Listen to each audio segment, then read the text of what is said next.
দীর্ঘদিন ধরে চলা গুঞ্জনের অবসান ঘটিয়ে অবশেষে ফাটল দেখা দিয়েছে ১১ দলীয় ঐক্যজোটে। জামায়াতে ইসলামী নেতৃত্বাধীন এই নির্বাচনী ঐক্যজোট থেকে বেরিয়ে যাওয়ার সিদ্ধান্ত নিয়েছে খেলাফত মজলিস।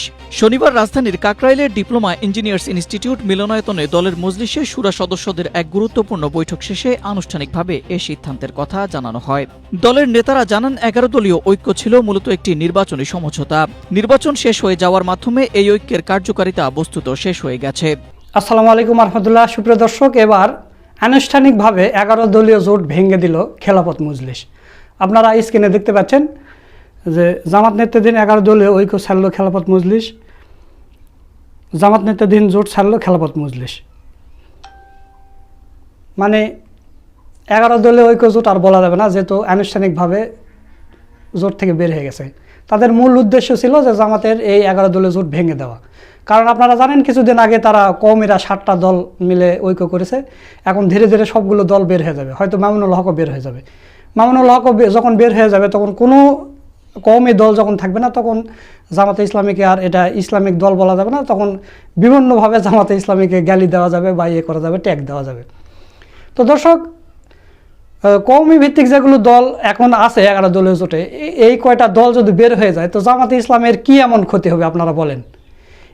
এই জেলা নেতাগুলারা চলে যাচ্ছে বা যে দলগুলো চলে যাচ্ছে, এরা কি একটা মেম্বার চেয়ারম্যান হওয়ার যোগ্যতা রাখে কিনা? আপনাদের কাছে কি মনে হয়?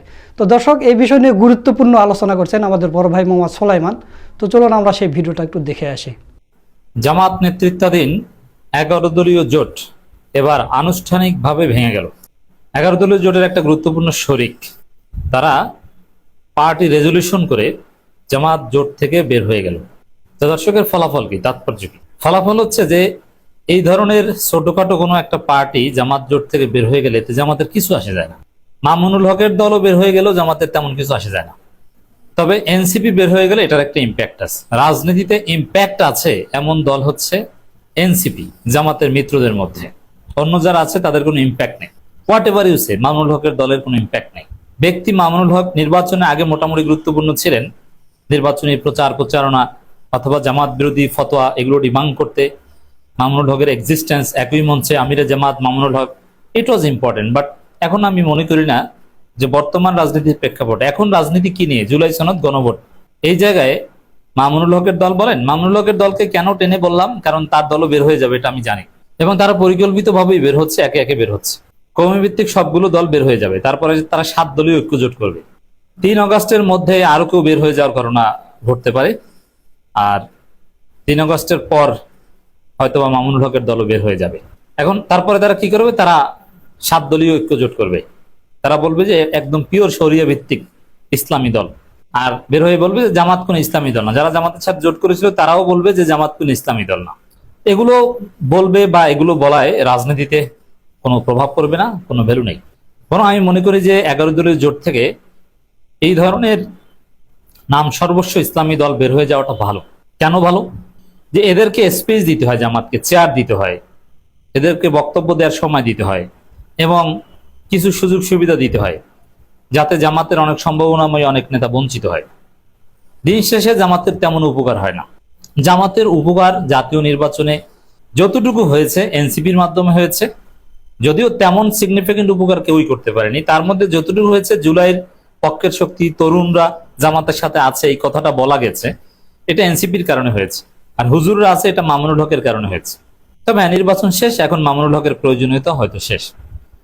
আর মামুনুল হকের মাধ্যমে জামাতের কিছুটা উপকার হয়েছে, তা কতটুকু? Less than 1%।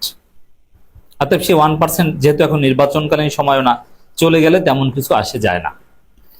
আর সংসদের যে হিসাব নিকাশ, এখানে যারা বের হয়ে যাচ্ছে তাদের এমপি আছে সংসদে, এমনিতেই বিএনপির ব্রুট মেজরিটি আছে, সেখানে জামাতের ২-৩টা কমলে এতেও কিছু আসে যায় না, বরং জামাতের আরো 10টা বাড়লেও কিছু আসে যায় না। এমন না যে ঝুলন্ত পার্লামেন্ট, এখানে ২-১টা বাড়া কমার সাথে সরকারের টিকে থাকা বা ভোটাভুটির উপর প্রভাব পড়বে। এখানে 10, 15, 20টা বাড়ার উপরও কিছু আসে যায় না, কারণ বিএনপির ব্রুট মেজরিটি আছে। এই জন্যে এই যে জোটের ভাঙন, আনুষ্ঠানিকভাবে বিবৃতি দিয়ে পার্টি রেজলিউশন করে জোটের ভাঙন, এতে রাজনীতিতে বা জামাতের পথ চলায় কোনো প্রভাব পড়বে না। এতে জামাতের কিছুই আসে যায় না, জামাত একক শক্তিতে এগিয়ে যাবে। তবে হ্যাঁ, রাজনীতির হিসাব নিকাশ এটাই ভবিষ্যতে প্রয়োজনে আবার জোট হতে পারে। আমি তো বলি যে ভবিষ্যতে আবার চরমোনাই জামাত জোটও হতে পারে। জোট ফর দি টাইমিং, জোট কখনো স্থায়ী হবে না, জোট ভাঙার জন্যই। অতএব এইসব জোট ভাঙায় হতাশার কিছু নেই। জামাত চরমোনাই জোট যতটুকু হয়েছিল ইউনূসের আমলে নির্বাচন আগে, অতটুকু হবে এটা একসময় ছিল আনইমাজিনেবল। সরাসরি জামাতকে তাকফির করতো চরমোনাইয়ের লোকজন, সেই চরমোনাই জামাতের সাথে জোট করেছিল। এখন যতটুকু হয়েছে অতীতের কাদা সরাসরির চাইতে অনেক কম। তো এতে ভবিষ্যতে জামাত চরমোনাই জোট হওয়ার সম্ভাবনাও আছে। যারা আজকে জোট থেকে বের হয়ে যাচ্ছে তারাও আবার ঘুরে ফিরে জামাত জোটে আসতে পারে, প্রয়োজন পরিস্থিতি এগুলো ঠিক করে দিবে। জোটের রাজনীতি এরকমই হওয়া উচিত। আজকে জোট আছে, কালকে নাই, প্রয়োজনে আবার হবে। এই যে জমিয়ত এবং জামাত, জামাতকে একদম পারলে মুসলমানিত্ব থেকে খারিজ করে দেয় জমিয়ত, অথচ জমিয়ত জামাত দীর্ঘদিন জোট ছিল, বিএনপি জোটে একসাথে ছিল। This is politics. অতএব এখানে হতাশার কিংবা নেতিবাচক কিছু নাই। তবে এনসিপি যদি জামাত জোট থেকে বের হয়ে যায় এটার একটা তাৎপর্য থাকবে। অবশ্যই এনসিপি ভবিষ্যতে শুধু জামাত জোট থেকে বের হয়ে যাবে তা না, জামাত এনসিপি ফাটাফাটি বাজবে। আজকে যেরকম আপনারা দেখছেন যে চরমোনাই জামাত ঝগড়া, ওইরকম এনসিপি জামাত ঝগড়া হবে, মারাত্মক ঝগড়া হবে। অনলাইনে গালাগালিতে নোংরামিতে একদম ভরে যাবে। এটা এনসিপি জামাত হবে, আমি ভবিষ্যৎবাণী করলাম। কারণ এনসিপির একটা টার্গেট হচ্ছে যে জামাতকে সারপাস করে উপরে যাওয়া। তারা প্রধান বিরোধী দল হবে, এই খায়েশ 2031 সালে না পারলেও 2036 সালে তারা পারবে। আর ক্ষমতায় বিএনপি কমপক্ষে 3 টার্ম থাকবে, এটা অনেকেই ধরে নিয়েছে। তবে জামাত যদি তাদেরকে রিফর্ম করে পলিটিক্সে ব্যাক করতে পারে, জামাতের অনেক ত্রুটি বিচ্যুতি, নেতৃবৃন্দের দুর্বলতা বা রাজনীতিক হয়ে উঠতে পারেনি এখনো, ক্যাপেবল লোককে ইনকর্পোরেট করার সক্ষমতার অভাব, এখনো রেজিমেন্টের এবং ক্যাডার ভিত্তিক সংগঠন, এইসব অনেক লিমিটেশনস ওভারকাম করতে পারলে হয়তো জামাত ক্ষমতায় যেতে পারবে, আমরা বিশ্বাস করি। কিন্তু যদি জামাত বর্তমানের মতো থাকে তাহলে কমপক্ষে 3 টার্ম বিএনপি ক্ষমতায় থাকবে। আর হিসাবটা হবে তখন বিরোধী দলকে হবে, জামাত না এনসিপি। আর এনসিপি চাইবে যে জামাতকে সারপাস করে আমরা বিরোধী দল হই, এবং এটা যুক্তরাষ্ট্রও চাইবে। তো এই জন্য এনসিপি জামাত অনেক ভয়ানক ফাড়াফাড়ি হবে সামনে, এটার একটা প্রভাব থাকবে।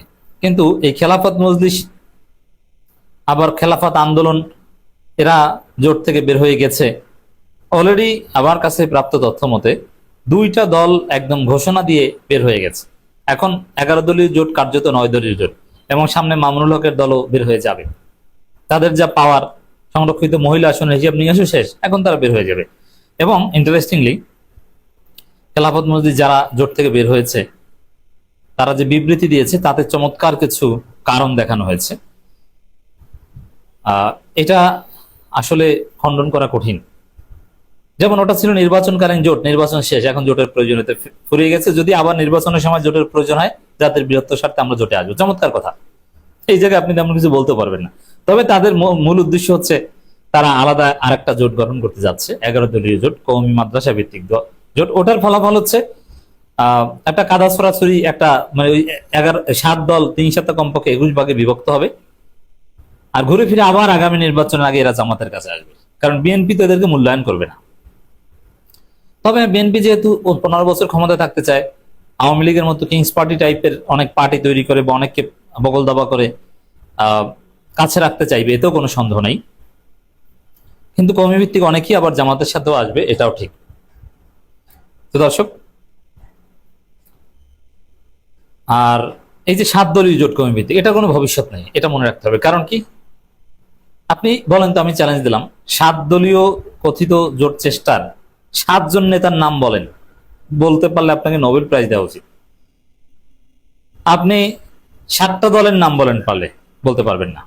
তাহলে যাদেরকে কেউ চিনে না, যাদের কোনো পরিচিতি নাই, যাদের 7 জন নেতা নাই, 14 জন নেতার নাম কেউ বলতে পারবে না, তারা আবার কিসের জোট করবে?